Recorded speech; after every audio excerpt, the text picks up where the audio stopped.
اعوذ باللہ من الشیطان الرجیم بسم اللہ الرحمن الرحیم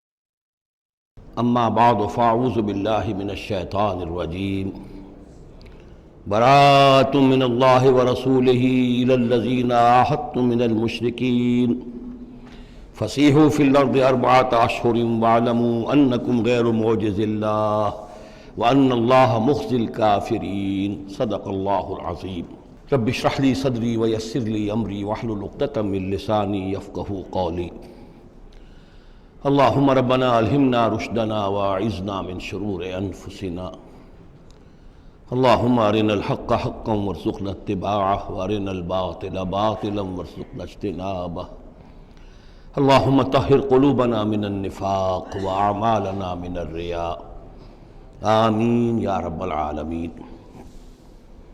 اب ہم اللہ کے نام سے سورہ توبہ کا آغاز کر رہے ہیں۔ یہ سورہ مبارکہ تجزیے کے اعتبار سے قرآن حکیم کی مشکل ترین صورت ہے۔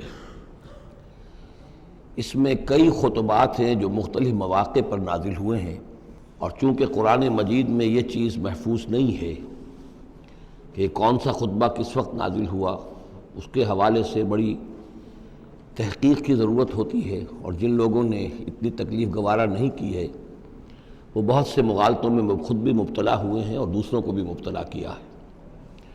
بہرحال پہلی بات تو یہ سمجھیے کہ یہ سورہ مبارکہ دو بڑے بڑے حصوں پر مشتمل ہے۔ پہلا حصہ پہلے 5 رکوعوں پر مشتمل ہے اور دوسرا حصہ 11 رکوعوں پر مشتمل ہے۔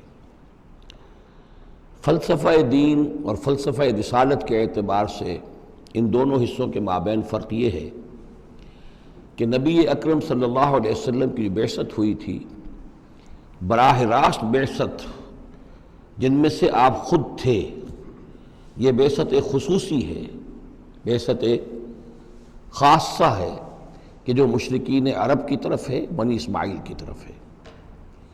ایک آپ کی بعثت عمومی ہے پوری نوع انسانی کی طرف۔ آپ 2 بعثتوں کے ساتھ مبعوث فرمائے گئے۔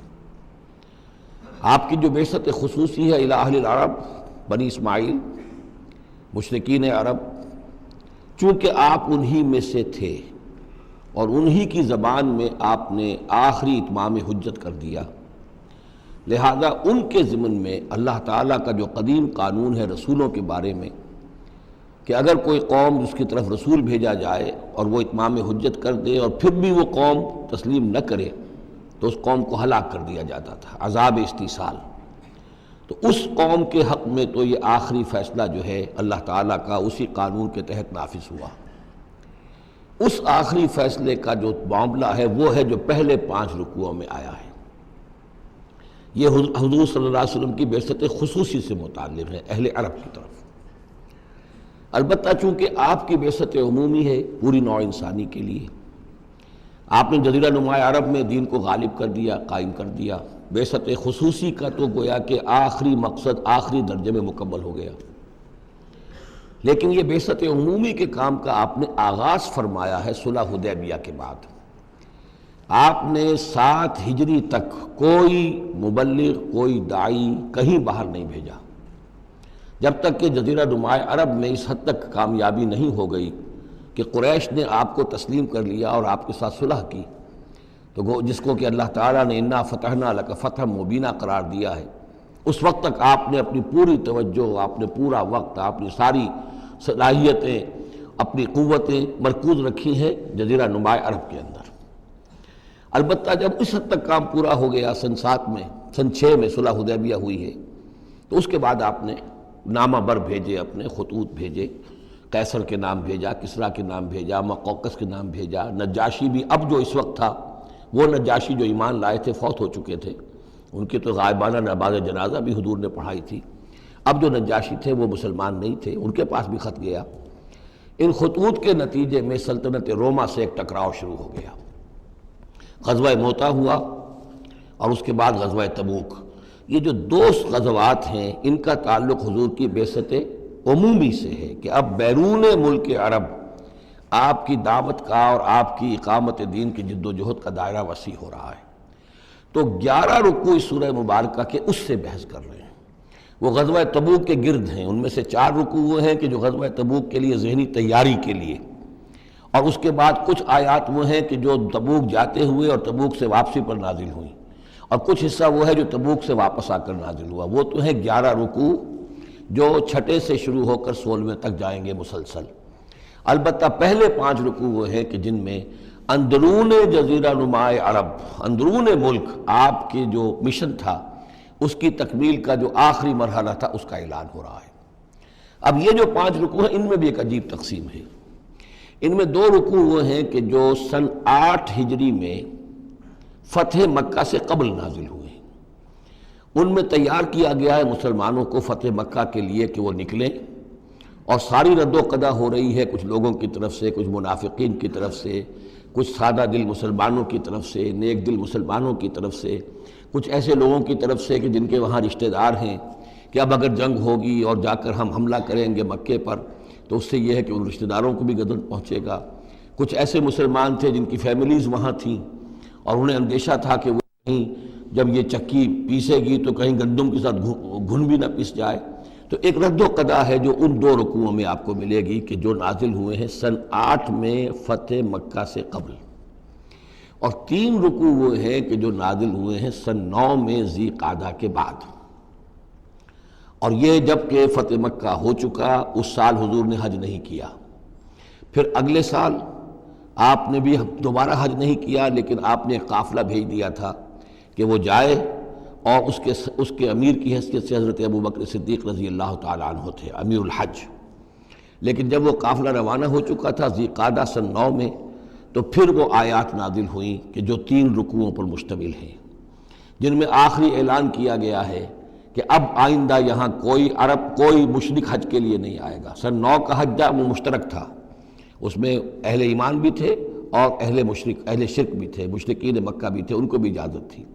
اور وہاں اعلان کیا گیا کہ آئندہ مشرکین کے ساتھ اللہ کا کوئی معاہدہ نہیں ہے، اور ایک مہلت دی جا رہی ہے اتنے وقت معین کی، اس کے اندر یا تو وہ اسلام لے آئیں اور یا ان کا قتل عام ہو جائے گا۔ یہ سخت ترین آیات ہے قرآن مجید کی کہ جو اس حصے میں نازل ہوئی ہیں، لیکن اس کا فلسفہ سمجھ لیجئے، یہ قائم مقام ہے اس عذاب استیصال کے جو عذاب قوم نوح پر آیا، قوم ہود پر آیا، قوم صالح پر آیا، قوم شعیب پر آیا، سدوم اور عمورہ کی بستیوں پر آیا، آل فرعون پر آیا۔ وہ اب مشرکین عرب پر اس لیے آنا ضروری تھا کہ ان کی طرف حضور بھیجے گئے، انہی کی زبان میں کتاب اتار دی گئی، ان پہ اتمام حجت ہو گیا، حق مبرہن ہو گیا۔ اب اگر وہ ایمان نہیں لا رہے ہیں تو عذاب استیصال کے مستحق ہو چکے ہیں۔ البتہ یہ کہ انہیں پہلی قسط جو دی گئی عذاب کی وہ تو غزوہ بدر کی شکل میں تھی۔ اب آخری یہ ہے کہ چیلنج کر دیا گیا کہ اب اتنی مدت کے اندر اگر تم ایمان لے آؤ گے تو تمہاری خیریت ہے، نہیں لاؤ گے تو تمہیں قتل کر دیا جائے گا۔ اور اس میں خود بخود امپلائڈ تھی یہ بات کہ اگر تم نہ ایمان لانا چاہو نہ قتل ہونا چاہو تو جزیرہ نمائے عرب کو خیر بات کہہ کے چلے جاؤ، جہاں سینگ سمائے چلے جاؤ، اب عرب میں نہیں رہ سکتے۔ اس جزیرہ نمائے عرب کو پاک کر دیا جائے گا شرک سے۔ تو 2 رکوع وہ 3 یہ۔ اب اس میں ایک اور کمپلیکیشن ہے، یہ 2 رکوع پہلے اور 3 رکوع بعد میں، ترتیب زمانی تو یہ ہے، ان 3 رکوعوں کا ایک رکوع پہلے نکال کے لے آیا گیا ہے۔ جیسے میں نے کہا تھا کہ سورہ انفال میں ایک آیت جو تھی کہ جو بڑی اہم تھی اور جو بڑی یوں سمجھیے کہ ایک حساس مسئلے پر تھی کہ مال غنیمت کا کیا ہوگا، اس کو پہلے لے آئے، حالانکہ اس کا اصل حکم، اس کی اصل بحث جو ہے وہ سورت کے اندر چل رہی ہے، جا کے وسط میں آ رہی ہے۔ اسی طریقے سے قرآن کا اسلوب ہے کہ جو خاص بہت اہم شے تھی، اگرچہ وہ ان 3 رکوعوں سے متعلق ہے جو بعد میں نازل ہوئے ہیں، لیکن ان کو سب سے پہلے صورت میں رکھ دیا گیا ہے۔ تو گویا کہ پہلے 5 رکوع بھی 3 حصوں میں ہیں۔ پہلا رکوع جو 6 آیات پر مشتمل ہے، یہ وہ 6 آیات ہیں جن کو دے کر حضرت علی کو بھیجا حضور نے صلی اللہ علیہ وسلم، وہاں جا کر حج کے اعلان کرو، اعلان عام کر دو میری طرف سے کہ اب مشرکین کے ساتھ کوئی معاہدے نہیں۔ اس کے بعد وہ 2 رکوع ہیں جو ایک سال پہلے جو ہے نازل ہوئے ہیں فتح مکہ سے قبل. پھر 2 رکوع وہی ہیں کہ جو ان 6 آیات کے تسلسل میں ہیں جو ذی قعدہ سن 9 ہجری میں نازل ہو رہے ہیں.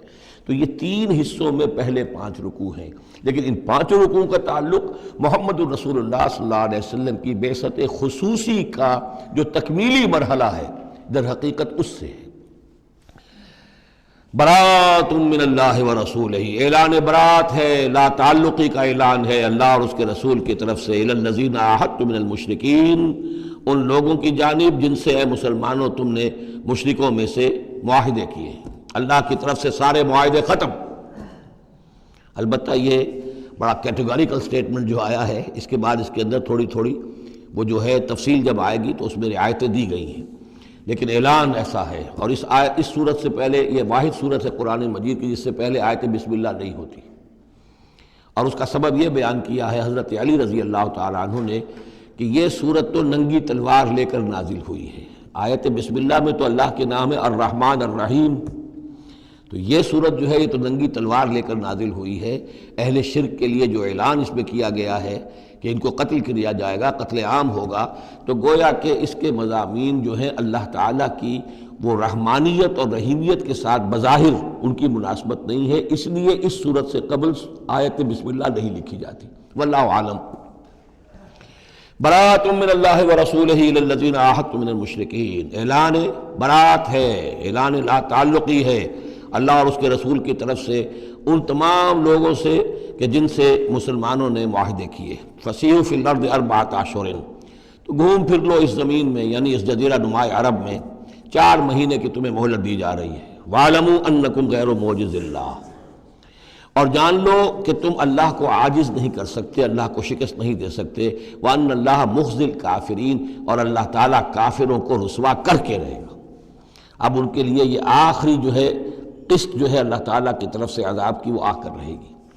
یہ جو کیٹیگوریکل سٹیٹمنٹ آیا ہے یہ ان معاہدوں کے ضمن میں تھا کہ جن میں کوئی میعاد معین نہیں تھی، غیر میعادی معاہدے. عام معاہدہ ہے دوستی کا، نو وار پیکٹ ہے، اس کے لیے کوئی ٹائم لمٹ نہیں ہے. ان کے لیے تو کھلم کھلا کہہ دیا کہ ٹھیک ہے 4 مہینے کی ہم مہلت دے رہے ہیں، اس کے بعد ہمارا کوئی معاہدہ نہیں. اور یہ بالکل معقول بات ہے، اس لیے کہ ایک ہی دن میں نہیں کیا ہے. وہ بات بھی ہو گئی کہ معاہدہ پہلے جو ہے ان کی طرف پھینک دیا گیا، فَأَنبِذْ عَلَيْهِمْ عَلَىٰ سَوَاءٍ، اعلان کیا جا رہا ہے، اور پھر ایک دن میں اقدام بھی نہیں ہو رہا، 4 مہینے دیے جا رہے ہیں. تو یہ ہے معاملہ ان کا جو معاہدے غیر میعادی تھے جن میں کوئی مدت معین نہیں تھی. وَأَذَانٌ مِّنَ اللَّهِ وَرَسُولِهِ إِلَى النَّاسِ يَوْمَ الْحَجِّ الْأَكْبَرِ، اور اعلان عام ہے اللہ اور اس کے رسول کی طرف سے لوگوں کی جانب حج اکبر کے دن. یوم الحج الاکبر، بڑے حج کے دن. بڑے حج سے مراد حج ہے. یہ ہمارے ہاں جو عام خیال ہے کہ جمعے کو حج ہو تو حج اکبر ہے، یہ بغیر کسی بنیاد کے ہے. اصل میں عمرہ جو ہے وہ حج اصغر ہے، اور جو حج ہے وہ حج اکبر ہے. عمرہ بھی ایک چھوٹا حج ہے، تو وہاں اکبر اور اصغر اس اعتبار سے ہوتے ہیں. تو یوم الحج الاکبر، جب جو حج آ رہا ہے اس دن ان اللہ بریء من المشرکین ورسولہ، اعلان عام. چونکہ حج میں تو تمام اطراف و اکناف جو ہیں جزیرہ نما عرب کے وہاں سے لوگ آئے ہوئے ہیں، تو اعلان عام ہو جائے گا کہ اللہ تعالیٰ بری ہے، الگ ہے، اس کا کوئی معاہدہ مشرکین کے ساتھ نہیں ہے، نہ صرف اللہ بلکہ اس کے رسول بھی. وَإِن تُبْتُمْ فَهُوَ خَيْرٌ لَكُمْ، اور اگر تم باز آ جاؤ، توبہ کر لو تو تمہارے لیے بہتر ہے، اسی میں خیریت ہے. وَإِن تَوَلَّيْتُمْ، اگر تم پیٹھ موڑ لو گے، روگردانی کرو گے، فَاعْلَمُوا أَنَّكُمْ غَيْرُ مُعْجِزِ اللَّهِ، تو سن رکھو تم اللہ کو عاجز نہیں کر سکتے، تم اللہ کو شکست نہیں دے سکتے. وَبَشِّرِ الَّذِينَ كَفَرُوا بِعَذَابٍ أَلِيمٍ، اور ان کافروں کو اے نبی بشارت دے دیجئے دردناک عذاب کی. إِلَّا الَّذِينَ عَاهَدتُّم مِّنَ الْمُشْرِكِينَ، اب یہاں ایک استثناء ہو رہا ہے. یہ ہیں جن کے ساتھ میعادی معاہدے تھے، 2 سال کا معاہدہ ہے، 1 سال کا معاہدہ ہے، 6 ماہ کا معاہدہ ہے، اس کو مستثنیٰ رکھا. غیر میعادی معاہدہ تھا، یہ اعلان کر دیا اور 4 مہینے کی مہلت دے دی. جو میعادی تھا اس کو فرمایا الا الذین عاہدتم من المشرکین، ہاں اس کے سوا وہ لوگ ہوں گے کہ جن سے تم نے مسلمانوں مشرکین میں سے جن سے معاہدے کیے، ثم لم ینقصوکم شیئا، پھر انہوں نے کوئی کمی نہیں کی، کوئی شے جو ہے جو بھی شرائط تھی اس میں سے کسی میں کوئی کمی نہیں کی، وہ اپنے معاہدے کی شرائط کی پابندی کرتے رہے. وَلَمْ يُظَاهِرُوا عَلَيْكُمْ، اور نہ تم پر تمہارے دشمنوں کی کوئی مدد کی، احدن کسی کی بھی، فَأَتِمُّوا إِلَيْهِمْ عَهْدَهُمْ، تو ان کے لیے ان کی مدت مکمل کر دو، اِلیٰ مُدَّتِهِمْ، جو بھی مدت ہے، کسی کی 2 سال کی ہے، کسی کی 6 مہینے کی ہے، تو جو میعادی معاہدہ ہے اس کی بشرطے کہ ان کی طرف سے کوئی خلاف ورزی نہ ہوئی ہو تو ان کی مدت جو ہے وہ پوری کر دو۔ ان اللہ یحب المتقین، یقیناً اللہ تعالیٰ تقوی والوں کو پسند کرتا ہے۔ فَإِذَا انسَلَخَ الْأَشْهُرُ الْحُرُمُ، جب یہ مہینے جو رعایت کے مہینے ہیں، پناہ کے مہینے ہیں، یعنی 2 شکلیں ہو گئی، جیسے عورت کی جو عدت ہوتی ہے، فرض کیجئے کہ طلاق دی گئی تو ایک عدت تو یہ ہے کہ 3 ماہ جو ہے یا 3 حیض آ گئے، لیکن اگر حاملہ ہے تو وضع حمل تک وہ عدت رہے گی۔ اسی طریقے سے جن لوگوں کا کوئی میعاد مقرر نہیں تھی ان کے لیے 4 مہینے مقرر کر کے اور ان کے معاہدوں کا اعلان کر دیا۔ جن کی میعاد مقرر تھی کہا کہ جیسے ہی میعاد ختم ہوگی پھر معاہدہ نہیں ہوگا، اب یہ رینیو نہیں ہوگا، لیکن یہ کہ اس مدت کی تکمیل کر دی جائے گی۔ فَإِذَا انسَلَخَ الْأَشْهُرُ الْحُرُمُ، اور جب یہ محترم مہینے سمجھ لیجئے، اس لیے کہ اب یہ ان کے لیے جو امان کے مہینے ہیں جو تمہیں دے دیے گئے ہیں، جب یہ ختم ہو جائیں گے، فَاقْتُلُوا الْمُشْرِكِينَ حَيْثُ وَجَدتُّمُوهُمْ، تو قتل کرو ان مشرکوں کو جہاں پاؤ۔ یہ سخت ترین الفاظ ہیں۔ وَخُذُوهُمْ، پکڑو ان کو، وَاحْصُرُوهُمْ، گھیراؤ کرو ان کا، وَاقْعُدُوا لَهُمْ كُلَّ مَرْصَدٍ، اور ہر جگہ گھات لگا کر بیٹھو ان کو پکڑنے کے لیے۔ یہ آخری ہے جو گویا کہ ان کی رسوائی، اب ظاہر بات ہے یہ آیات پڑھ کر سنائی گئی، مشرکین موجود تھے، اس سے بڑی رسوائی اور کیا ہوگی؟ کس انداز میں اب انہیں چیلنج کیا جا رہا ہے، یہ رسوائی، واللہ مخزی الکافرین، اللہ ان کافروں کو رسوا کر کے رہے گا۔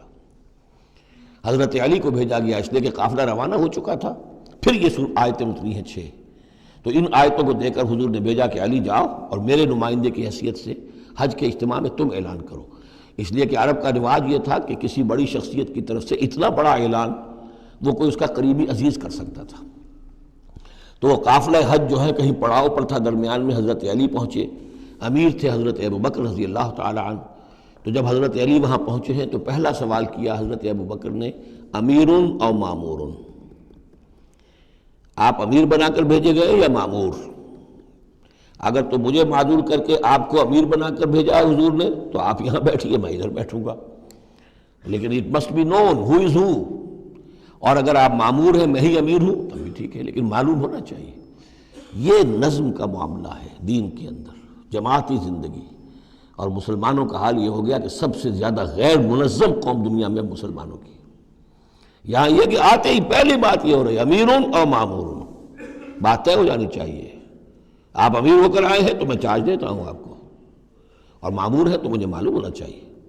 ان کا مامورون، میں مامور ہی بنا کے بھیجا گیا ہوں، امیر الحج آپ ہی ہیں، البتہ ان آیات کا اعلان میں کروں گا حضور کی طرف سے حج کے اجتماع میں، اس میں یہ اعلان ہو رہا ہے۔ فَإِذَا انسَلَخَ الْأَشْهُرُ الْحُرُمُ فَاقْتُلُوا الْمُشْرِكِينَ حَيْثُ وَجَدتُّمُوهُمْ وَخُذُوهُمْ وَاحْصُرُوهُمْ وَاقْعُدُوا لَهُمْ كُلَّ مَرْصَدٍ فَإِن تَابُوا وَأَقَامُوا الصَّلَاةَ وَآتَوُا الزَّكَاةَ، پھر اگر وہ توبہ کریں، نماز قائم کریں، زکوٰۃ ادا کریں، فَخَلُّوا سَبِيلَهُمْ، تو ان کا راستہ چھوڑ دو، کھول دو، مسلمان ہو گئے۔ ان اللہ غفور الرحیم، یقیناً اللہ غفور الرحیم ہے۔ وَإِنْ أَحَدٌ مِّنَ الْمُشْرِكِينَ اسْتَجَارَكَ، اور اگر مشرکین میں سے کوئی شخص آپ سے پناہ طلب کرے، حتیٰ یسمع کلام اللہ، اتنا بڑا ہمیں الٹیمیٹم دے دیا گیا ہے، بہت سے لوگ ہوں گے ابھی تک انہوں نے توجہ کی ہی نہیں، سوچا ہی نہیں محمد کیا کہہ رہے ہیں، کیا دعوت ہے۔ اب یہ کہ تمام جزیرہ نما عرب کے لوگوں کو اتنا بڑا الٹیمیٹم آ گیا ہے تو وہ سنجیدگی سے سوچنے پہ مجبور ہوئے کہ یہ کیا بات ہے، کیا دعوت ہے جس کے لیے ہمیں یہ الٹیمیٹم دے دیا گیا۔ تو اگر ان میں سے کوئی آپ سے امن مانگے، امان مانگے، پناہ طلب کرے تاکہ وہ آپ کے پاس آ کر اللہ کا کلام سنے، حتیٰ یسمع کلام اللہ، یہ آیت میں نے کوٹ کی تھی تعارف قرآن میں کہ قرآن اللہ کا کلام ہے، وہ اس حوالے سے حتیٰ یسمع کلام اللہ، یہاں تک کہ وہ آپ کے پاس آئیں، اللہ کا کلام سنیں، ثم ابلغہ مامنا، پھر انہیں ان کی امن کی جگہ پر پہنچا دیں۔ یہ نہ ہو کہ وہیں کہ اب کرو فیصلہ، اسلام قبول کرتے ہو کہ نہیں کرتے، ورنہ تمہاری گردن اڑاتے ہیں، نہیں، وہ امان لے کر آیا تھا، کلام اللہ سننا چاہتا تھا، اب فیصلہ وہ جو بھی کرے لیکن اس کو جا کر اپنے گھر اس کے امن کی جگہ تک پہنچا دو۔ ثم ابلغہ مامنا ذالک بانہم قوم لا یعلمون، اور یہ اس لیے کہ یہ لوگ ہیں کہ جو علم نہیں رکھتے، انہیں پتہ ہی نہیں ہے، یہ ابھی تک غافل ہی رہے، انہوں نے سنجیدگی سے سوچا ہی نہیں ہے کہ یہ دعوت کیا ہے۔ یہ 6 آیات جو ہیں ان کا سلسلہ اب جڑے گا چوتھے رکوع کے ساتھ جا کر۔ اب جو دوسرا رکوع اور تیسرا رکوع آ رہے ہیں یہ ہے کہ جو سن 8 ہجری میں فتح مکہ سے قبل نازل ہوئے، اور اس میں مسلمانوں کو آمادہ کیا جا رہا ہے قریش کے خلاف جنگ کرنے کے لیے۔ اگرچہ جنگ بالفعل نہیں ہوئی لیکن کیا معلوم تھا، ممکن ہے خونریزی ہو جائے، ممکن ہے مکے کی گلیاں جو ہیں وہ خون کی ندیاں جو ہیں اس میں بہنے لگے، سارے اندیشے تھے۔ وہ تو جو ہو گیا وہ تو بعد میں معلوم ہوا کہ کیا ہوا ہے، لیکن بہرحال اس میں جو ریلیکٹنس تھی، کچھ لوگوں میں بربنائے منافقت، کچھ لوگوں میں بربنائے شرافت اور ایک سادہ لوحی، کچھ لوگوں میں اس وجہ سے کہ ان کے اعزاء اور اقربا وہاں تھے اور انہیں اندیشہ یہ تھا کہ کہیں وہ گیہوں کے ساتھ وہ گھن بھی نہ پس جائے۔ کیف یکون للمشرکین عہد عند اللہ وعند رسولہ، اصل میں یوں ذہن میں رکھیے کہ جو صلح حدیبیہ ہوئی تھی اس کو خود قریش کے حلیف قبیلے نے توڑ دیا، اور اب حضور صلی اللہ علیہ وسلم سے آج سیرت میں آپ نے پڑھا ہی ہوگا کہ ابو سفیان جو سردار ہیں مکے کے، وہ آئے ہیں چل کر یہ درخواست لے کر کہ حضور اس صلح کی تجدید کر دیجئے۔ حضور نے تجدید نہیں کی، سفارشیں بھی کروائیں انہوں نے جو بھی کروا سکتے تھے، حضرت علی سے کوشش کی، اپنی بیٹی حضرت ام حبیبہ رضی اللہ تعالی عنہا وہ حضور کی زوجہ محترمہ تھیں، وہاں گئے، انہوں نے بھی مطلب یہ کہ کوئی حوصلہ نہ دیا، بلکہ وہاں تو واقعی اور ہو گیا کہ وہ گئے اپنی بیٹی کے ہاں، حضور کا بستر بچھا ہوا تھا، بیٹھنے لگے تو ام حبیبہ رضی اللہ تعالی عنہا نے فرمایا کہ ابا جان ذرا ٹھہریے، وہ ٹھٹک کر کھڑے رہ گئے تو بستر طے کر دیا، اب بیٹھ جائیے۔ اب یہ سردار قریش انہوں نے کہا کہ یہ بستر میرے لائق نہیں تھا یا میں اس بستر کے لائق نہیں تھا۔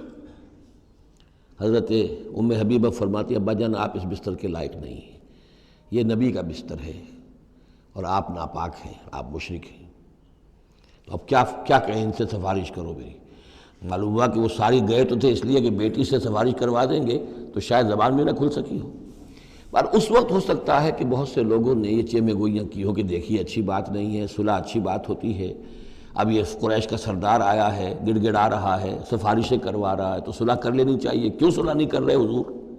اس کو پس منظر میں رکھیے، تب یہ آیتیں آپ کی سمجھ میں آئیں گی۔ کیف یکون للمشرکین عہد عند اللہ، کیسے ہو سکتا ہے مشرکین کے لیے کوئی عہد اللہ کے نزدیک، وعند رسولہ اور اس کے رسول کے نزدیک، الا الذین عاہدتم من المسجد الحرام، سوائے ان کے کہ جن کے ساتھ تم نے معاہدہ کیا تھا مسجد حرام کے پاس صلح حدیبیہ، فما استقاموا لکم فاستقیموا لہم، تو جب تک وہ اس پر قائم رہے، سیدھے رہے تمہارے لیے، تم بھی قائم رہو، سیدھے رہو۔ ان اللہ یحب المتقین، لیکن اللہ تعالیٰ متقیوں کو پسند کرتا ہے۔ یعنی جب تک انہوں نے نہیں توڑا تھا معاہدہ، ہم نے بھی پیروی کی، ہم نے اس کی پوری جو ہے پوری پابندی کی، لیکن یہ کہ اب جب کہ ان کی طرف سے یہ توڑا جا چکا ہے تو اب کوئی دباؤ نہیں ہے، کوئی اخلاقی اصول نہیں ہے کہ لازماً معاہدے کی تجدید کی جائے۔ اب صورتحال کو دیکھنا ہے، حضور کو پورا اندازہ ہو چکا تھا کہ اب ان مشرکین میں اتنا دم نہیں ہے کہ وہ مقابلہ کر سکیں، تو معاہدے کا مطلب کیا ہوتا کہ کفر اور شرک کو ایک فریش لیز آف ایگزسٹنس دے دیا جائے۔ 10 سال کے لیے اگر معاہدہ کریں، 10 سال کے لیے کفر جو ہے ڈنکا بجائے گا، تو حضور کو پورا اندازہ تھا، اس لیے آپ نے تجدید نہیں کی۔ کیف وَإِن يَظْهَرُوا عَلَيْكُمْ، کیسے جبکہ اگر وہ تم پر کہیں قابو پا لیں، غالب آ جائیں، لا يرقبوا منکم الا ولا ذمہ، تو ہرگز لحاظ نہیں کریں گے نہ تمہاری قرابت کا نہ عہد کا۔ ان کے ہاں تو نہ قرابت کے کوئی معنی ہے نہ معاہدے کے کوئی معنی ہے، معاہدہ جب بھی چاہا توڑ دیا، قرابت داری کے خلاف کیا۔ یرضونکم بافواہہم، اب وہ جو آئے ہیں صلح کی تجدید کرنے کے لیے اور چاپلوسی کر رہے ہیں، وہ چاہتے ہیں کہ تمہیں راضی کر لیں اپنے منہ سے، وتابا قلوبہم، اب بھی ان کے دل انکاری ہیں، دل اب بھی نہیں مان رہے، واکثرہم فاسقون، اور ان کی اکثریت فاسقین پر مشتمل ہے۔ اشتروا بآیات اللہ ثمنا قلیلا، یہ وہی لوگ ہیں جنہوں نے اللہ کی آیات کو فروخت کیا ہے حقیر سی قیمت کے عوض، اپنی چودراہٹیں، اپنی سیادتیں، حق کو پہچاننے کے باوجود محمد رسول اللہ 13 برس تک ان کے ہاں 12 برس تک دعوت دیتے رہے، انہوں نے قرآن مجید کو رد کیا، فصدوا عن سبیلہ، لوگوں کو روکتے رہے، خود بھی رکے رہے اللہ کے راستے سے، انہم ساء ما کانوا یعملون، بہت ہی برا ہے ان کا عمل جو رہا ہے۔ لا يرقبون فی مومن الا ولا ذمہ، دوبارہ یہ کسی مومن کے حق میں نہ قرابت کا کوئی لحاظ کرتے ہیں نہ کسی عہد اور معاہدے کا کرتے ہیں، وَأُولَٰئِكَ هُمُ الْمُعْتَدُونَ، اور حقیقت میں یہی لوگ ہیں جو حد سے زیادہ تجاوز کرنے والے ہیں۔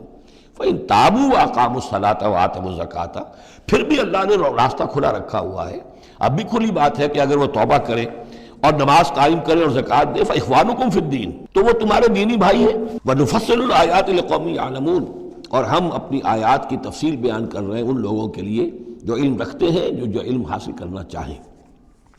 وَإِن نَكَثُوا أَيْمَانَهُمْ مِن بَعْدِ عَهْدِهِمْ، اور اگر انہوں نے توڑ دیا ہے اپنی اس قسم کو اور معاہدے کو اس کے باندھنے کے بعد، وَطَعَنُوا فِي دِينِكُمْ، اور جب کہ وہ انہوں نے عیب لگایا ہے تمہارے دین کے معاملے میں، فَقَاتِلُوا أَئِمَّةَ الْكُفْرِ، تو اب جنگ کرو ان کفر کے اماموں سے.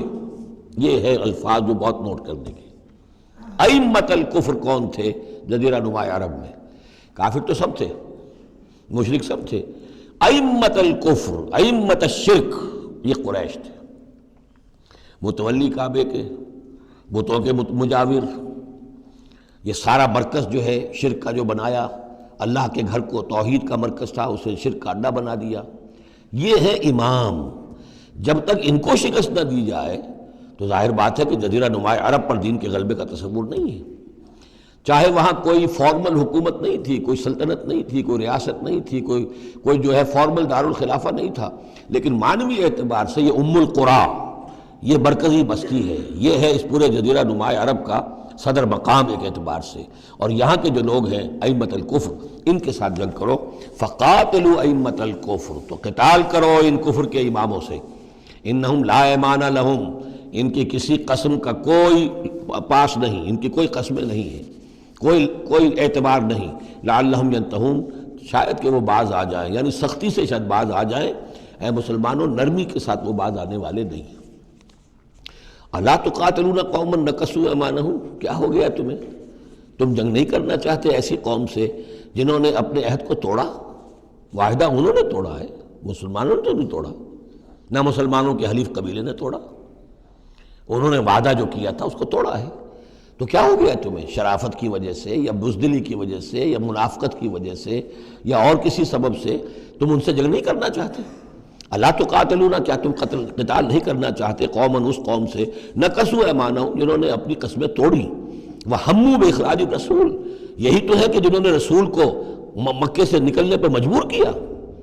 وہم بدؤکم اول مرہ، اور انہوں نے ہی آغاز کیا تھا. ظاہر بات ہے کہ کتنا مسلمانوں کو ستایا تھا مکے میں، مسلمانوں میں سے بعضوں کو شہید کیا تھا مکے میں، کتنوں کو تکلیفیں دی تھی، ٹارچر کیا تھا، پرسیکیوٹ کیا تھا، انہوں نے کیا پہلی مرتبہ.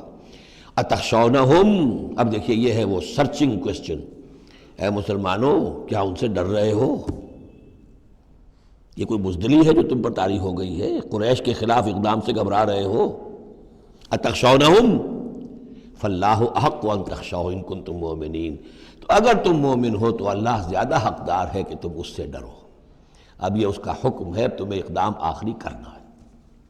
قاتلوہم، کرو جنگ ان سے. یعذبہم اللہ بایدیکم، اللہ تعالیٰ عذاب دے گا انہیں تمہارے ہاتھوں. ویخزہم، اور ان کو رسوا کرے گا. وینصرکم علیہم، اور تمہاری مدد کرے گا ان کے خلاف. وَيَشْفِ صُدُورَ قَوْمٍ مُؤْمِنِينَ، اور اہل ایمان کے سینوں کو کی جلن کو دور کر دے گا، ٹھنڈک عطا فرمائے گا.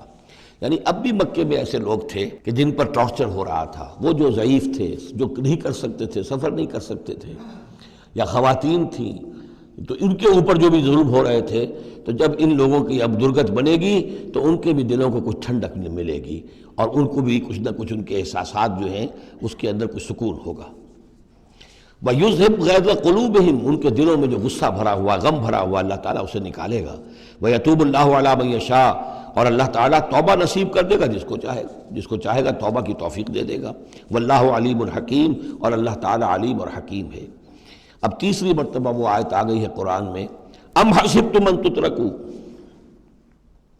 ام حسبتم ان تدخلوا الجنة ولما يأتكم مثل الذين خلوا من قبلكم مستهم البأساء والضراء وزلزلوا حتى يقول الرسول والذين معه متى نصر الله ألا إن نصر الله قريب. اسی طرح پھر یہ آیت ہے 214 سورہ بقرہ کی، 142 سورہ آل عمران کی. ام حسبتم ان تدخلوا الجنة، اب یہ تیسری مرتبہ ام حسبتم ان تترکوا. یہ آیت نمبر 16 ہے، 1 اور 6 کو بھی جمع کریں گے تو 7 بنے گا. ام حسبتم ان تترکوا، تم چھوڑ دیے جاؤ گے. ولما یعلم اللہ الذین جاہدوا منکم، ابھی تو اللہ نے دیکھا ہی نہیں کون ہے تم میں سے حقیقتاً جہاد کرنے والے.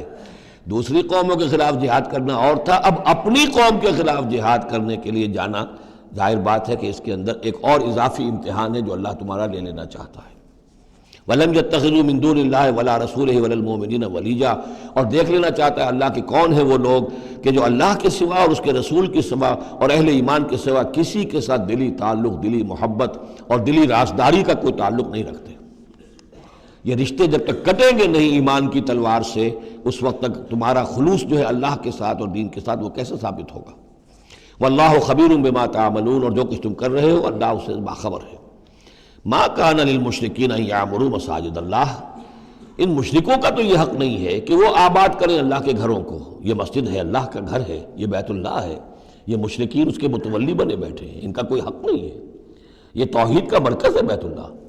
ما کان للمشرکین، نہیں ان کا یہ حق، ان یعمروا مساجد اللہ، یہ متولی بنے بیٹھے ہوئے ہیں اس کے، شاہدین علی انفسہم بالکفر، اپنے اوپر کفر کی گواہی دیتے ہوئے، یعنی اعلانیہ کافر ہیں، مشرک ہیں، اور پھر اس بیت اللہ کے متولی بنے ہوئے۔ اولئک حبطت اعمالہم، ان کے سارے اعمال حبط ہو گئے، یعنی حاجیوں کی خدمت کر دی، پانی پلا دیا، یہ کر دیا، وہ کر دیا، ان کی کوئی حیثیت اللہ کی نگاہ میں نہیں ہے۔ ان کے جو شرک ہے اور کفر ہے اس نے ان کے تمام اعمال حبط کر دیے۔ وفی النار ہم خالدون، اور آگ ہی میں وہ رہیں گے ہمیشہ ہمیشہ۔ انما یعمر مساجد اللہ من آمن باللہ والیوم الآخر، مسجدیں اللہ کی مسجدوں کو آباد کرنا تو ان کا حق ہے جو ایمان لائے اللہ پر اور یوم آخر پر، واقام الصلاۃ، اور نماز قائم کریں، وآت الزکوٰۃ، اور زکوٰۃ ادا کریں، ولم یخش الا اللہ، اور نہ ڈرے کسی سے سوائے اللہ کی۔ فعسیٰ اولئک ان یکونوا من المہتدین، تو ایسے لوگ ہیں کہ جو جن کے بارے میں توقع ہے کہ وہ راہ یاب ہوں گے اور منزل مراد تک پہنچ جائیں گے۔ اجعلتم سقایۃ الحاج وعمارۃ المسجد الحرام کمن آمن باللہ والیوم الآخر، کیا تم نے حاجیوں کو پانی پلانا اور مسجد حرام کو آباد رکھنا اس کو برابر کر دیا ہے اس کے کہ جو شخص ایمان لایا اللہ پر اور یوم آخر پر، وجاہد فی سبیل اللہ، اللہ کی راہ میں جہاد کرے؟ یہ مشرکین مکہ، مشرکین قریش جو کیا کرتے ہیں، ان کا یہی کریڈٹ ان کا کیا ہے کہ جو ہے بیت اللہ کو آباد رکھا ہوا ہے، حاجی آ رہے ہیں تو ان کی خدمت کر رہے ہیں، انہیں دودھ پانی پلا رہے ہیں، تو بس یہ، تو کیا یہ چیزیں برابر ہو گئی ان کے کہ جو ایمان لائے اللہ پر اور یوم آخر پر اور جنہوں نے جہاد کیا اللہ کی راہ میں؟ لا یستوون عند اللہ، یہ دونوں برابر نہیں اللہ کے نزدیک۔ واللہ لا یہدی القوم الظالمین، اور اللہ ایسے ظالموں کو ہدایت نہیں دیتا۔ الذین آمنوا وہاجروا وجاہدوا فی سبیل اللہ باموالہم وانفسہم، وہ لوگ جو ایمان لائے، جنہوں نے ہجرت کی، پھر جہاد کیا اللہ کی راہ میں اپنے مالوں سے اور اپنی جانوں سے، اعظم درجۃ عند اللہ، ان کا بہت بلند و بالا اور بہت عظیم رتبہ ہے اللہ کے نزدیک۔ واولئک هم الفائزون، اور حقیقت میں وہی ہیں کامیاب ہونے والے۔ یبشرہم ربہم برحمت منہ ورضوان، انہیں بشارت دیتا ہے ان کا رب اپنی رحمت، خاص اپنے خزانہ فضل سے رحمت کی، ورضوان، اور رضامندی کی، وجنات لہم فیہا نعیم مقیم، اور ان باغات کی کہ جن کے اندر بہت ہمیشہ رہنے والی نعمتیں ہوں گی، خالدین فیہا ابدا، جن میں وہ رہیں گے ہمیشہ ہمیش۔ ان اللہ عندہ اجر عظیم، یقیناً اللہ تعالیٰ ہی کے پاس بہت بڑا اجر ہے۔ یا ایھا الذین آمنوا لا تتخذوا آباءکم واخوانکم، اب چونکہ کچھ مسلمانوں کو، جیسا کہ میں نے عرض کیا، یہ ہوگا کہ آخر وہ ہمارے باپ ہیں، وہاں پہ بھائی ہیں، اب یہ جنگ ہوگی، چلیے ابھی تک امید تھی کہ وہ لوگ شاید ایمان لے آئیں تو ہمارے ساتھ ہو جائیں، ابھی تک وہ ایمان نہیں لائے ہیں، اب اگر ادھر سے چڑھائی ہوگی ہمیں جانا پڑے گا، اپنے ہاتھوں جو ہے وہ اپنے رشتہ داروں کو، اپنے بھائی بندوں کو قتل کرنا پڑے گا۔ یہ چیز جو رکاوٹ بن رہی تھی، تو ذرا اب اس کے اوپر ایک ضرب لگ رہی ہے ان دو آیتوں میں، اور قرآن مجید کی اہم ترین آیتوں میں سے اگلی آیت ہے جو آئے گی اس کے بعد، آیت نمبر 24۔ یا ایھا الذین آمنوا لا تتخذوا آباءکم واخوانکم اولیاء، اے اہل ایمان، اپنے باپوں اور بھائیوں کو اپنے ولی اور دوست اور حمایتی مت سمجھو، مت بناؤ۔ ان استحبوا الکفر علی الایمان، اگر انہوں نے ایمان کے مقابلے میں کفر کو پسند کیا ہے، اگر اب بھی تمہارے دل میں ان کے لیے محبت ہے اور تمہارے دل میں وہ تعلق جو ہے موجود ہے، تو اس کا مطلب یہ ہے کہ پھر ایمان کے ساتھ رشتہ تمہارا مضبوط نہیں ہے، اللہ کے لیے غیرت نہیں ہے، دین کے لیے، توحید کے لیے غیرت نہیں ہے۔ یا ایھا الذین آمنوا لا تتخذوا آباءکم واخوانکم اولیاء ان استحبوا الکفر علی الایمان ومن یتولہم منکم، تو جو کوئی بھی ان کے ساتھ وہ ولایت کا تعلق رکھے گا، دوستی اور جو پشت پناہی کا، وہ فَأُولَٰئِكَ هُمُ الظَّالِمُونَ، تو خود وہ بھی پھر ظالموں میں شریک ہو جائیں گے۔ اب وہ آیت آ رہی ہے، خاصی طویل آیت ہے اور یہ بہت ہی اہم آیت ہے۔ قل، اے نبی ان سے کہہ دیجئے، ان کان آباؤکم وابناؤکم واخوانکم وازواجکم وعشیرتکم واموال اقترفتموها وتجارۃ تخشون کسادها ومساکن ترضونها احب الیکم من اللہ ورسولہ وجہاد فی سبیلہ فتربصوا حتی یاتی اللہ بامرہ واللہ لا یہدی القوم الفاسقین۔ اے نبی ان سے کہہ دیجئے، اگر ہوں تمہیں تمہارے باپ اور تمہارے بیٹے اور تمہارے بھائی اور تمہاری بیویاں یا بیویوں کے لیے شوہر اور تمہاری برادری رشتہ دار، اور وہ مال جو تم نے بہت محنت سے کمائے ہیں، جمع کیے ہیں، وہ تجارت جس کے مندے کا تمہیں خطرہ رہتا ہے، ڈرتے رہتے ہو، اور وہ حویلیاں اور وہ محل جو تم نے بنائے ہیں تمہیں بہت پسند ہیں، مساکن ترضونہا، اگر یہ 8 چیزیں محبوب تر ہیں، احب الیکم، ان 8 کی محبت زیادہ ہے تمہارے دلوں میں، من اللہ ورسولہ وجہاد فی سبیلہ، اللہ کی محبت، رسول کی محبت، اللہ کی راہ میں جہاد کی محبت۔ اگر یہ 3 محبتیں کم ہیں، وہ زیادہ ہیں، فتربصوا، تو جاؤ انتظار کرو، دفع ہو جاؤ، فتربصوا، جاؤ انتظار کرو، حتی یاتی اللہ بامرہ، یہاں تک کہ اللہ اپنا فیصلہ سنا دے، واللہ لا یہدی القوم الفاسقین، اللہ ایسے فاسقوں کو راہیاب نہیں کرتا۔ بہت سخت آیت ہے، بہت اہم آیت ہے، بڑی کیٹیگوریکل ہے۔ ہر شخص اپنے باطن میں ایک ترازو نصب کرے، اپنے باطن میں، کسی اور کو نہ ناپیے تولیے، یہ اپنے آپ کو تولیے۔ بل الانسان علی نفسہ بصیرہ، انسان اپنے آپ سے خوب واقف ہے۔ ایک میں ڈالیے پلڑے کے اندر یہ 8 محبتیں، باپوں کی محبت، بیٹوں کی، بھائیوں کی، بیویوں کی یا شوہروں کی، اسپاؤسز کی، یا اس کے بعد رشتہ داروں کی، اور 3 شکلیں ہیں مال کی، وہ مال جو جمع کیا ہے، اور وہ تجارت جو بڑی محنت سے جمائی ہے، اس کا مندے کا اندیشہ رہتا ہے، اور وہ گھر بنائے ہیں، محل بنائے ہیں، کوٹھیاں بنائی ہیں، ولاز بنائے ہیں، بڑے ان کو سجایا ہے، ڈیکوریٹ کیا ہے۔ اگر ان 8 چیزوں کی محبت تمہارے دل میں زیادہ ہے، اللہ کی محبت، اس کے رسول کی محبت، اللہ کی راہ میں جہاد کی محبت سے، یہاں یہ تیسری چیز ہے کانکریٹ۔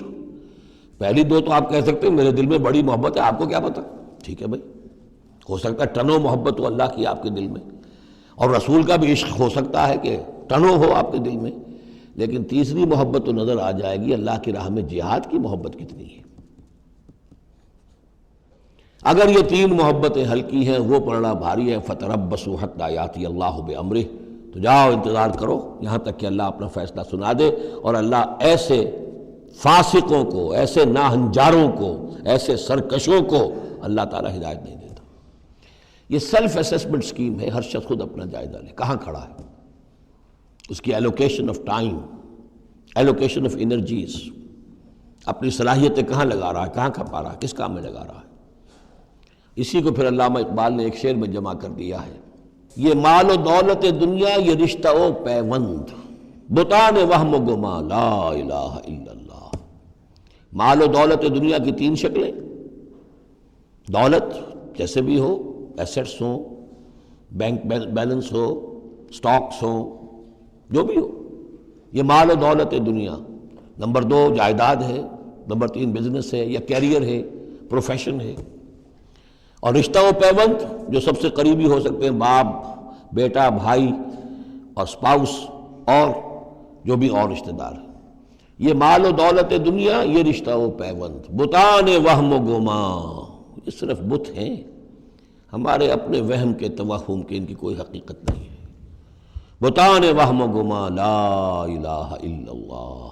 اگر لا الہ الا اللہ کی شمشیر سے ان بتوں کو آپ توڑ نہیں دیں گے، اور جب تک ٹھیک ہے، حق ہے ان کا، بیوی کا حق ہے، اولاد کا حق ہے، ان لنفسک علیک حقا، لیکن وہ تابع رہے، ان 3 چیزوں کے تابع رہے، تب تک ٹھیک ہے۔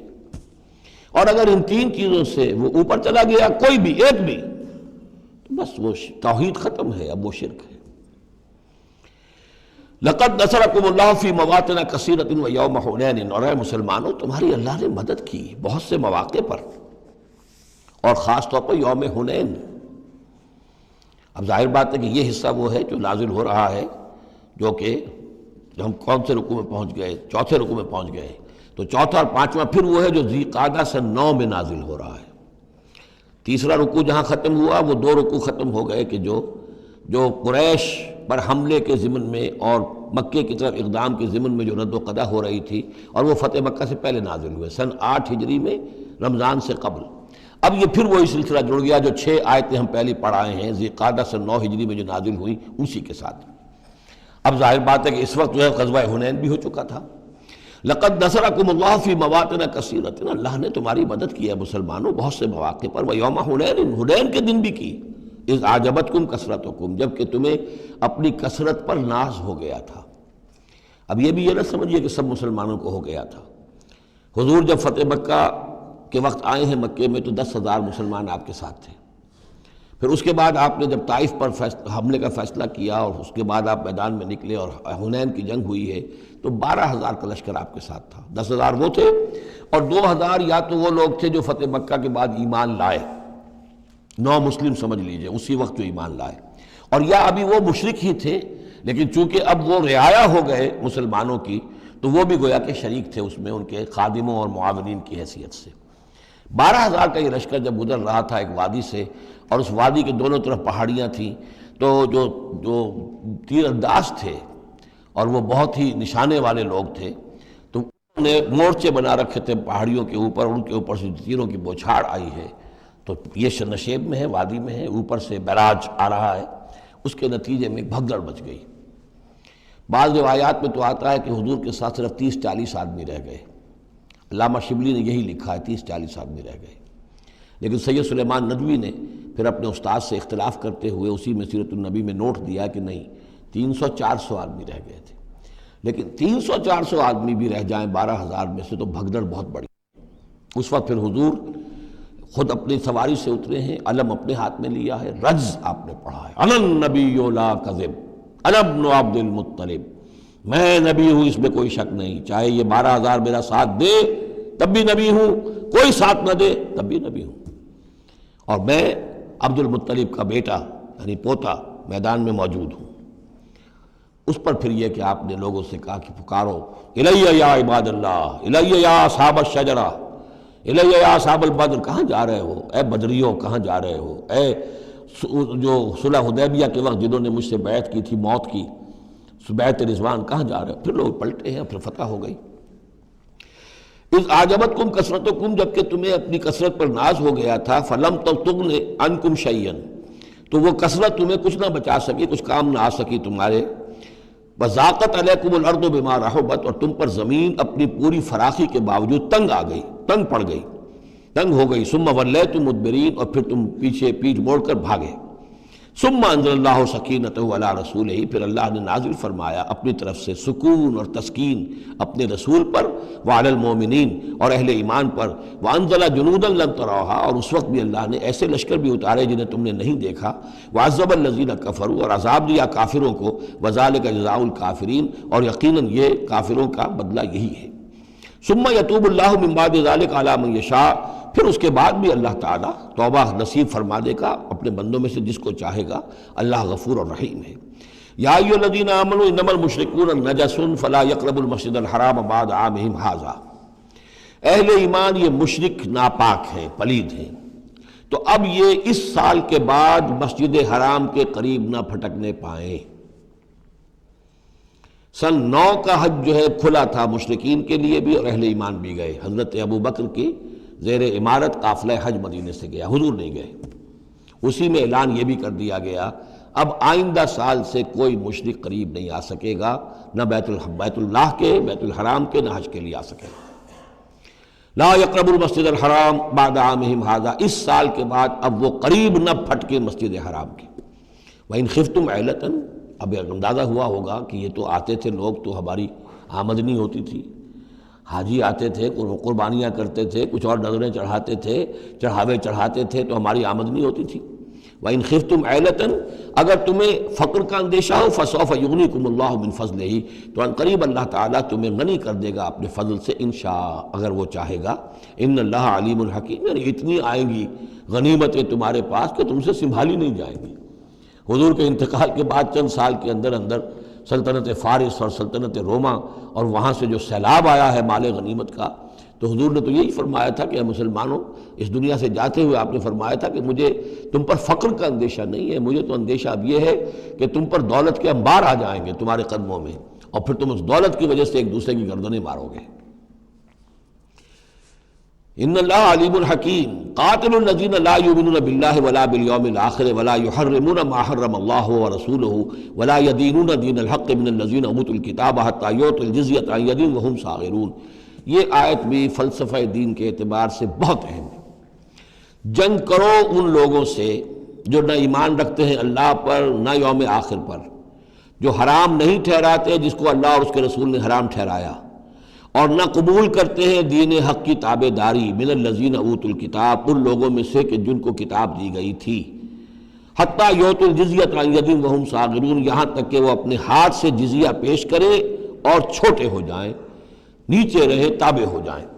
یہ فرق ہے جو کیا گیا ہے۔ مشرکین عرب کے لیے تو کوئی آپشن نہیں تھا، یا ایمان لاؤ یا گردن مار دی جائے گی، اس لیے کہ ان میں سے تھے حضور صلی اللہ علیہ وسلم، ان پر اتمام حجت بدرجہ آخر ہو گیا۔ لیکن یہ کہ باقی لوگوں کے لیے، نصارہ اور یہود کے لیے بھی، اور اسی کے تابع بقیہ پوری نوع انسانی ہے، تمام انسان، پھر فارس کے لوگ تھے یا ہندوستان کے لوگ تھے یا اور تھے، ان سب کے لیے قانون یہی رہا ہے۔ کسی کے لیے یہ چیلنج نہیں ہے کہ تم یا ایمان لاؤ یا قتل کر دیے جاؤ گے، اس کے بعد کسی کے لیے نہیں۔ یہ خاص وقت تھا اس قوم کے لیے اس عذاب کا کہ جس قوم نے ایک رسول کی دعوت کو رد کیا تھا۔ اب اس کے بعد کوئی رسول ہے بھی نہیں، موجود نہیں ہے، بنفس نفیس تو موجود نہیں ہے، معنوی طور پر ہے، وہ واقعتاً جو ہے مادی طور پر تو نہیں ہے۔ اس حوالے سے اب بقیہ پوری نوع انسانی کا معاملہ کیا ہے؟ ان کے سامنے یہ ہے کہ قتال ان سے بھی کیا جائے گا، جنگ ان سے بھی کی جائے گی، یہاں تک کہ وہ تابع ہو جائیں، اللہ کے دین کی بالادستی کو قبول کر لیں، لیکن اس کے نیچے وہ یہودی رہیں، وہ مجوسی رہیں، وہ ہندو رہیں، وہ سکھ رہیں، وہ پارسی رہیں، وہ جو بھی چاہے رہیں، انڈیویجول کو کسی کو اسلام لانے پہ مجبور نہیں کیا جائے گا، اور یہ نہیں ہوگا کہ گردن اڑا دی جائے گی یا اسلام لاؤ۔ وہ معاملہ تھا مشرکین عرب کے لیے۔ یہ جو زمین و آسمان کا فرق، اس کو اچھی طرح سمجھ لیجئے۔ یہی وجہ ہے کہ پھر جب دور صحابہ میں اور دور خلافت راشدہ میں فوجیں نکلی ہیں صحابہ کی، تو 3 آپشنز دیتے تھے وہ۔ ایمان لے آؤ، تم ہمارے برابر کے ہو جاؤ گے، تمہارے حقوق ہمارے حقوق برابر، ہم یہ بھی نہیں کہیں گے ہم سینئر ہیں تم جونیئر ہو، تمہارے حق کا برابر، بالکل برابر۔ اگر ایمان نہیں لاتے، تابع داری اختیار کرو، جزیہ دو، اور اسلامی ریاست کی بالادستی قبول کرو، پھر تم یہودی رہو، مجوسی رہو، عیسائی رہو، نصرانی رہو، جو چاہو رہو، ہندو رہو، بدھ مت کے رہو، جو چاہو رہو۔ اگر یہ بھی نہیں گوارا، گویا کہ تم باطل کے نظام کو قائم رکھنا چاہتے ہو، تو پھر تیسرا آلٹرنیٹو تلوار آئے گی میرے اور ہمارے تمہارے درمیان فیصلہ کرے گی، آ جاؤ میدان جنگ میں۔ 3 آپشنز ان کے لیے، مشرکین عرب کے لیے بھی 3 آپشن بن گئے تھے 2 ہی، یا ایمان لاؤ یا قتل کر دیے جاؤ گے۔ تیسرا آپشن یہ تھا کہ جزیرہ نما عرب چھوڑ کر جہاں چاہو بھاگ جاؤ، یہاں نہیں رہ سکتے اب۔ لیکن یہ اس میں امپلائڈ تھا نہیں، کلیئر نہیں تھا، اسپیلٹ آؤٹ نہیں تھا۔ لیکن ان کے لیے یہ دوسرا آپشن تھا، قاتل الذین لا یؤمنون باللہ، قتال کرو ان سے جو ایمان نہیں رکھتے اللہ پر نہ یوم آخر پر، ولا یحرمون ما حرم اللہ ورسولہ، نہ حرام ٹھہراتے ہیں اور سمجھتے ہیں ان چیزوں کو جو اللہ اور اس کے رسول نے حرام کی ہیں، ولا یدینون دین الحق، اور نہ دین حق کو قبول کرنے کے لیے اور اس کی تابع داری کرنے کے لیے تیار ہیں، من الذین اوتوا الکتاب، اہل کتاب میں سے، ان سے بھی جنگ کرو، حتی یعطوا الجزیۃ عن ید، یہاں تک کہ وہ دے جزیہ ہاتھ سے، وہم صاغرون، اور چھوٹے ہو کر رہے، اسلام کی بالادستی قبول کریں۔ وقالت الیہود عزیر ابن اللہ، اور یہودیوں نے یہ اعتقاد گھڑ لیا تھا کہ عزیر اللہ کے بیٹے ہیں۔ وقالت النصارى المسیح ابن اللہ، اور نصارہ نے یہ عقیدہ گھڑ لیا کہ مسیح اللہ کے بیٹے ہیں۔ ذالک قولہم بافواہہم، یہ ان کی منہ سے باتیں ہیں جو نکلی ہیں، ان کی کوئی حقیقت نہیں ہے۔ یضاہرون قول الذین کفروا من قبل، یہ ریس کر رہے ہیں، نقل کر رہے ہیں ان لوگوں کی باتوں کی کہ جو ان سے پہلے جنہوں نے کفر کیا تھا۔ یہ میں اشارہ کر چکا تھا کہ متھرائزم یہ ایک مذہب تھا پرانا، اور خاص طور پر مصر اس کا بہت بڑا مرکز تھا۔ تو جب یہ سینٹ پال نے جب تبلیغ شروع کی ہے عیسائیت کی، اور وہ وہاں سے پھر بات جو ہے آگے بڑھی ہے، اور جینٹائلز کے اندر بھی تبلیغ اس نے شروع کی، تو اس نے پھر اپنے مذہب میں ایسے اعتقادات شامل کر لیے کہ یہ جو دوسرے مذہب کے لوگ ہیں وہ آسانی سے ہمارے اس مذہب میں عیسائیت میں آ جائیں. تو جو تثلیث مصر میں پہلے سے موجود تھی اسی تثلیث کے نام بدل دیے. مصر میں تثلیث تھی God the father, Horus the son of God, and Isis the God mother. تو اللہ خدا اور ایک خدا کی ماں وہ جو آئسس دیوی یعنی اور خدا کا بیٹا. تو اللہ اور عیسیٰ اور مریم، یہ پہلی تثلیث تھی ابتدائی کی جو بنی ہے. God the father, Horus the son of God and Isis the God mother. تو انہوں نے ان کی نقالی کی ہے، اس نقالی میں انہوں نے یہ تثلیث ایجاد کر لی ہے. قاتلہم اللہ انا یوفکون، اللہ تعالیٰ انہیں قتل کرے، ہلاک کرے. یہ کہاں سے بچلائے گئے ہیں؟ اتخذوا احبارهم ورهبانهم اربابا من دون اللہ. دوسری جو سب سے بڑی گمراہی ہوئی عیسائیوں میں وہ یہ ہے کہ انہوں نے اپنے احبار اور رہبان کو بھی رب بنا لیا اللہ کے سوا. اب یہ جو ہے اس پر اعتراض کیا تھا، اعتراض نہیں سوال کیا تھا حضرت عدی ابن حاتم نے، جو مشہور ہیں حاتم طائی، بہت بڑے جو سخی تھے. وہ تو خیر فوت ہو چکے تھے حضور کی بعثت سے قبل، اور وہ عیسائی تھے. ان کے بیٹے تھے یہ عدی ابن حاتم، یہ ایمان لے آئے. لیکن ایک روز انہوں نے حضور سے پھر یہ کہا کہ حضور یہ بات کچھ سمجھ میں نہیں آئی. قرآن کہتا ہے کہ ہم نے بحیثیت عیسائی اپنے احبار اور رہبان کو اپنا خدا بنا لیا، ارباب بنا لیا. تو ایسی بات تو نہیں ہے، تو اس کا مفہوم کیا ہے؟ تو آپ نے فرمایا کیا یہ صحیح نہیں ہے کہ جس شے کو وہ حلال کہہ دے تم حلال مان لیتے ہو، جس شے کو وہ حرام کہہ دے تم حرام مان لیتے ہو؟ کہ جی یہ تو ہے، تو یہی تو خدا بنا مان لینا ہے. یعنی قانون سازی کا حق اللہ کو حاصل ہے. یہاں پوپ صاحب کو پورا اختیار ہے، جو چاہے فیصلہ کر دے. تو 2000 سال تک تو حضرت مسیح کو سولی دینے کا الزام یہودیوں پر رہا. اب آ کر اچانک انہوں نے ایک ڈیکری، ایک فرمان کے ذریعے سے بری کر دیا. تاریخ کو بدل دیں، حرام کو حلال کر دیں، حلال کو حرام کر دیں. یہی ہمارے ہاں بھی ایک پوپ ہوتے ہیں. یہ جو ہمارے یہاں اسماعیلی ہیں، ان کا جو امام حاضر ہے وہ معصوم ہے، اور وہ جس چیز کو چاہے حلال کر دے، جس چیز کو چاہے حرام کر دے. انہوں نے بھی شریعت ساقط کی ہوئی ہے، اسماعیلیوں پر شریعت نہیں ہے. ایک اسماعیلی وہ ہیں جو ہنزا وغیرہ میں رہتے ہیں، ان کے ہاں شریعت ہے. یہ پرانے اسماعیلی ہیں کہ جو باہر سے آ کر یہاں پر آباد ہوئے تھے. ایک یہ گجرات کے علاقے میں آ کر جب اسماعیلیوں نے اپنی تبلیغ کی ہے تو انہوں نے وہی کیا جو سینٹ پال نے کیا تھا، شریعت ساقط کر دی. اور جو ہندوؤں کا عقیدہ تھا اس کے اندر 9 اوتار تھے. 9 اوتار آ چکے ہیں دنیا میں اللہ کے. ان کا کہ حضرت علی 10ویں اوتار ہیں، 10م اوتار. وہ 10م اوتار ان کے عقیدے میں شامل ہو گیا. اور جو ان کا امام حاضر ہے اسے پورا اختیار حاصل ہے، شریعت کی جس چیز کو چاہے منسوخ کر دے، جو چیز چاہے حرام قرار دے دے، جو چیز چاہے حلال قرار دے دے. یہ ہے دین. تو اتخذوا احبارهم ورهبانهم، تو یہ تو گویا کہ خدا ہی بنا لیا، یہ اختیار تو خدا ہی ہے. اربابا من دون اللہ، انہوں نے اللہ کے سوا ان کو بھی رب بنا لیا ہے. والمسیح ابن مریم، اور مسیح ابن مریم کو تو پوچھتے ہیں. وما امروا الا لیعبدوا الہا واحدا، انہیں نہیں حکم دیا گیا تھا مگر اس بات کا کہ وہ پوجیں صرف ایک الہ کو. لا الہ الا ہوا، نہیں ہے کوئی معبود اس کے سوا. سبحانہ عما یشرکون، وہ پاک ہے اس سے کہ جو شرک یہ کر رہے ہیں. یریدون ان یطفئوا نور اللہ بافواہہم، یہ چاہتے ہیں کہ اللہ کے نور کو بجھا دیں اپنے منہ کی پھونکوں سے. وَيَأْبَى اللَّهُ إِلَّا أَن يُتِمَّ نُورَهُ وَلَوْ كَرِهَ الْكَافِرُونَ، اور اللہ کو ہرگز منظور نہیں ہے مگر یہ کہ وہ اپنے نور کا اتمام فرما کر رہے، چاہے یہ کافروں کو کتنا ہی ناگوار ہو. هُوَ الَّذِي أَرْسَلَ رَسُولَهُ بِالْهُدَى وَدِينِ الْحَقِّ لِيُظْهِرَهُ عَلَى الدِّينِ كُلِّهِ، وہی تو ہے جس نے بھیجا ہے اپنے رسول کو صلی اللہ علیہ وسلم الہدا اور دین حق دے کر، تاکہ غالب کرے اسے کل کے کل دین پر، کل نظام زندگی پر. وَلَوْ كَرِهَ الْمُشْرِكُونَ، خواہ یہ مشرکوں کو کتنا ہی ناگوار ہو. کیونکہ یہاں آ کر حضور کے مشن کے آخری درجے میں تکمیل ہو رہی ہے، تو یہاں کلیئرلی اب اس کو انیشیٹ کر دیا گیا. وہ جو میں نے عرض کیا تھا کہ ایک ہے رسالت کا بنیادی مقصد، تبشیر ہے، انذار ہے، تذکیر ہے، دعوت ہے، تبلیغ ہے. وما نرسل المرسلین الا مبشرین ومنذرین، وہ بنیادی مقصد بھی حضور کی بعثت کا ہے.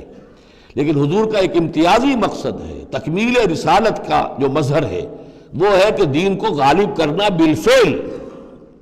یہ جوڑا جو 2 آیتوں کا ہے یہ بالکل اسی ترتیب کے ساتھ یہ جوڑا سورہ صف میں بھی آیا ہے. دوسری آیت تو جو کہ تو ہے، ایک شوشے کا فرق نہیں. هو الذی ارسل رسولہ بالہدی ودین الحق لیظہرہ علی الدین کلہ ولو کرہ المشرکون. اس پر تو 24 صفحے کا میرا ایک مقالہ ہے جو لکھا ہوا ہے، جو میری کتاب ہے نبی اکرم صلی اللہ علیہ وسلم کا مقصد بعثت. صرف اس ایک آیت پر 24 صفحے کا مقالہ ہے. اور میں مطمئن ہوں اللہ کا شکر ہے کہ اس آیت کا حق اللہ تعالیٰ نے میرے ذریعے سے پورا کروا دیا ہے۔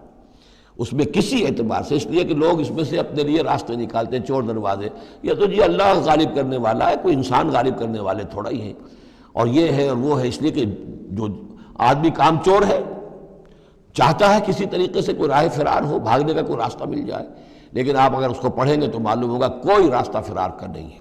ہر جو بھی ممکن ہو سکتی ہے نحوی اعتبار سے، جو امکان ہو، سب کو میں نے لے کر اور ثابت کر دیا ہے کہ اس میں کہیں فرار کا راستہ نہیں۔ البتہ پہلی آیت میں تھوڑا سا فرق ہے، وہ آیت جو ہے وہاں ہے یریدون لیطفئوا، یہاں ہے ان یطفئوا، بس اتنا فرق ہے۔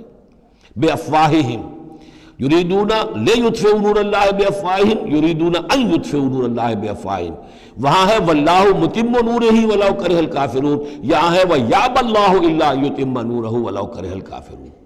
یہ تو چاہتے ہیں کہ اپنے منہ کی پھونکوں سے، جس کو کہ پھر مولانا ظفر علی خان نے خوب اس کی تعبیر کی ہے، نور خدا ہے کفر کی حرکت پہ خندہ زن، پھونکوں سے یہ چراغ بجھایا نہ جائے گا۔ تو یہ جو چاہتے ہیں کہ اپنی منہ کی پھونکوں سے، اور اس میں ایک طرح کا طنز ہے، یہودی چونکہ سامنے آ کر مقابلہ نہیں کر رہے تھے تو یہ ایسے تھا کہ منہ کی پھونکوں سے بجھانا چاہ رہے ہیں، صرف سازشیں ہیں ان کی، اور جو بھی یہ کر رہے ہیں کبھی سامنے آ کر انہوں نے جنگ نہیں کی۔ یریدون ان یطفئوا نور اللہ بافواہہم واللہ متم ویابی اللہ الا ان یتم نورہ ولو کرہ الکافرون هو الذی ارسل رسولہ بالہدی ودین الحق لیظہرہ علی الدین کلہ ولو کرہ المشرکون یا ایھا الذین آمنوا ان کثیرا من الاحبار والرہبان لَيَأْكُلُونَ أَمْوَالَ النَّاسِ بِالْبَاطِلِ وَيَصُدُّونَ عَنْ سَبِيلِ اللَّهِ وَالَّذِينَ يَكْنِزُونَ الذَّهَبَ وَالْفِضَّةَ وَلَا يُنْفِقُونَهَا فِي سَبِيلِ اللَّهِ فَبَشِّرْهُم بِعَذَابٍ أَلِيمٍ۔ یہ آیت بھی بہت اہم ہے، اس لیے کہ جو مسلمان امتوں کے اندر علماء اور احبار اور صوفیاء، یا آپ ایک لفظ استعمال کریں مذہبی پیشوا، جو بھی ایک طبقہ بن جاتا ہے، اگر ان میں دنیا کی محبت اور مال کی محبت آ جائے، ایک عام کاروباری آدمی ہے، دنیا کا کاروبار کرتا ہے، اب ظاہر بات ہے حلال ذریعے سے کما رہا ہے، اچھا کھائے اچھا پہنے، ٹھیک ہے، کوئی جائیداد بھی بناتا ہے، کوئی حرام کام نہیں ہے، اس کی اولاد کو منتقل ہو جائے گی، لیکن یہ کہ جو شخص دین کی خدمت میں لگا ہوا ہے، اب اسے فرض کیجئے کوئی ہدیہ دے رہا ہے، کوئی اس کو اگر فرض کیجئے تحفہ دے رہا ہے یا کسی طریقے سے، تو دین کے لیے دے رہا ہے۔ اگر یہ لوگ بھی اپنے پاس دولت جمع کریں، اگر یہ اپنی جائیدادیں بنائیں، تو یہ بدترین انسان ہے آسمان کی چھت کے نیچے کے۔ یہ سمجھ لیجیے اچھی بات، عام آدمی کے لیے قانون اور ہوگا۔ اس حدیث کو ذہن میں لے آئیے، حضور نے فرمایا یوشک ان یاتی علی الناس زمان، مجھے اندیشہ ہے لوگوں پر ایک وقت ایسا آ جائے گا، کیسا آ جائے گا؟ لا یبقی من الاسلام الا اسمہ، اسلام میں سے اس کے نام کے سوا کچھ نہیں بچے گا۔ ولا یبقی من القرآن الا رسمہ، قرآن میں سے اس کے رسم الخط کے سوا کچھ نہیں بچے گا۔ مساجدہم عامرۃ، ان کی مسجدیں آباد بہت ہوں گی، شاندار ہوں گی، وہی خراب من الہدیٰ، ہدایت سے خالی ہوں گی۔ وعلماؤہم شر الناس تحت ادیم السماء، اور ان کے علماء آسمان کی چھت کے نیچے کے بدترین انسان ہوں گے۔ من عندہم تخرج الفتنۃ وفیہم تعود، انہی میں سے فتنہ برآمد ہوگا، انہی میں گھس جائے گا۔ تو یا ایھا الذین آمنوا، اہل ایمان، ان کثیرا من الاحبار والرہبان، یقیناً بہت سے علماء اور درویش، لَيَأْكُلُونَ أَمْوَالَ النَّاسِ بِالْبَاطِلِ، وہ لوگوں کے مال ہڑپ کرتے ہیں باطل طریقے سے، وَيَصُدُّونَ عَنْ سَبِيلِ اللَّهِ، اور وہ روکتے ہیں لوگوں کو اللہ کے راستے سے، وَالَّذِينَ، اور کوئی نئی دعوت اٹھی ہے، کوئی اللہ کا بندہ جو ہے لوگوں کو دین کی طرف بلا رہا ہے، یہ اپنی مسندیں جب خطرے میں دیکھتے ہیں تو نہیں چاہیں گے کہ ہمارے عقیدت مند جو ہے وہ کسی بھی ایسی دعوت کی طرف رخ کریں اور متوجہ ہو جائیں۔ ان کی جائیدادیں بن رہی ہیں، بڑے بڑے ایسٹس بنا رہے ہیں، جب مرتے ہیں تو چھوڑ کر جائیدادیں جاتے ہیں، ان کی اولادوں کے پھر آپس میں مقدمے ہوتے ہیں، جھگڑے ہوتے ہیں۔ فرمایا والذین یکنزون الذھب والفضة، اور وہ لوگ کہ جو دفینے بناتے ہیں، جمع کرتے ہیں اپنے پاس سونا اور چاندی، ولا ينفقونها فی سبیل اللہ، اور وہ خرچ نہیں کرتے اس کو اللہ کی راہ میں، فبشرهم بعذاب علیم، تو ان کو بشارت دے دیجیے عذاب علیم کی، دردناک عذاب کی۔ یوم یحمى علیہا فی نار جہنم، جس دن کہ ان کو تپایا جائے گا ان چیزوں کو جہنم کی آگ میں، فتقوا بہا جباہہم، اور اسی سونے اور چاندی کو تپا تپا کر اس سے پھر داغے جائیں گے ان کے ماتھے بھی، وجنوبہم اور ان کے پہلو بھی، وظہورہم اور ان کی پیٹھیں بھی، ھذا ما کنزتم لانفسکم، یہ ہے جو تم نے کنز کیا تھا اپنے لیے، جو دولت جمع کی تھی، جو خزانے بنائے تھے، فذوقوا ما کنتم تکنزون، تو اب مزہ چکھو اس کا جو تم نے کنز بنایا تھا۔ اس آیت کے بارے میں بعض باتیں اور بھی ہیں، انشاءاللہ وہ پھر اگلے نشست میں بیان کروں گا۔ بارک اللہ لی و لکم فی القرآن العظیم ونفعنی وإیاکم بالآیات والذکر الحکیم۔